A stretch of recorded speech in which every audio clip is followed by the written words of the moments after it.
ఏం లేదు, మేము రెస్ట్ కాదు. రెస్ట్ తీసుకుంటే ఈ తెలంగాణ వచ్చేది కాదు.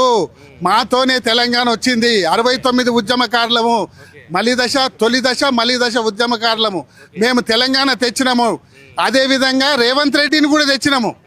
రేవంత్ రెడ్డి ఎందుకు గత ముఖ్యమంత్రి, ఆయన అహంకారంతో పోయిండు. ఈయన కూడా అహంకారం వచ్చింది.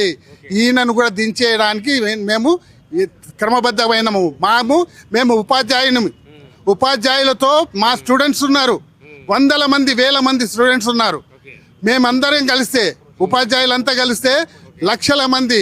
ఇప్పుడు కాక్రోచ్ జనతా పార్టీ కాదు, అంతకన్నా ఎక్కువ అవుతుంది.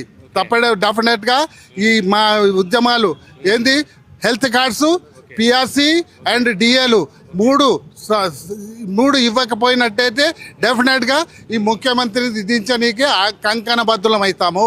ఓకే, బ్యాంకుల దగ్గరికి అప్పుకి వెళ్తే మమ్మల్ని దొంగలు చూసినట్టు చూస్తున్నారు అని రేవంత్ రెడ్డి గారు చెప్తున్నారు. మీరేమో మాకు ఇవి కావాలి అని అంటున్నారు. ఏ విధంగా సాధ్యమవుతుంది అంటారు? మరి అది కాదు నాన్న, ఇప్పుడు బ్యాంకుల దగ్గర పోతుండు, కానీ ఇప్పుడు ఫ్యూచర్ సిటీ అంటుండు.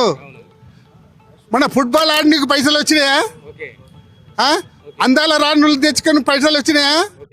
అక్కడ ఎక్కడ వేములవాడలో పోయి 1,50,000 ఒక బిర్యానీ, ఒక ప్లేటు. అవిటికి పైసలు ఎక్కడికి వెళ్ళి వచ్చినాయి? అవి దుబారా ఖర్చులు ఆపండి. మీరు అవసరమైతే ఒక నెలది మీ ఎమ్మెల్యేలు, మినిస్టర్లు పెన్షన్ ఆపండి, జీతాలు ఆపండి. ఆపి మాకు ఒక డిఏ ఇవ్వండి.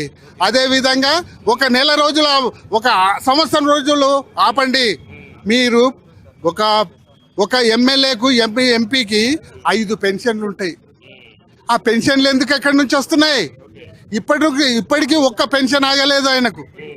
ఒక్క ఎమ్మెల్యేకి పెన్షన్ ఆగలేదు, ఒక్క ఎంపీకి పెన్షన్ ఆగలేదు. ఒక్క నెల జీతం కూడా ఇచ్చిండ్రా? ఒక్క నెల జీతము. శ్రీలంకలో పెన్షన్స్